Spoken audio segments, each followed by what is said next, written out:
ఈ అమ్మను చూసి భయపడకుండా ఉండటం అసాధ్యం. బగ్లాముఖి మహావిద్యాదేవి. ఆమె శక్తి అతి భయంకరమైనది.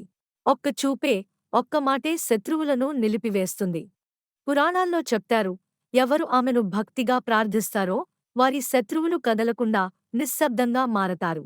అమ్మ వాహనం పాము. ఇది శక్తిని, నియంత్రణను మరియు ధైర్యాన్ని సూచిస్తుంది.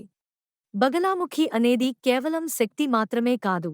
ఇది మన మాటలను, మన కృషిని, మన చర్యలను నియంత్రించే సామర్థ్యం.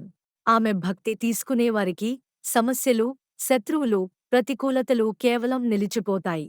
ఇది భయానికి కాదు, మనలోని సత్తా, నియంత్రణ, ధైర్యాన్ని బలపరుస్తుంది. ముఖ్యంగా ఈ అమ్మను భక్తిగా గౌరవించిన వారికి జీవితం కొత్త దిశలో మారుతుంది.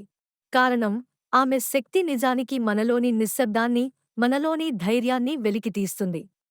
సంక్షిప్తంగా, బగలాముఖి భయంకరమైన అమ్మ, మాటల శక్తి, నియంత్రణ, నిశ్శబ్దం మరియు ధైర్యం.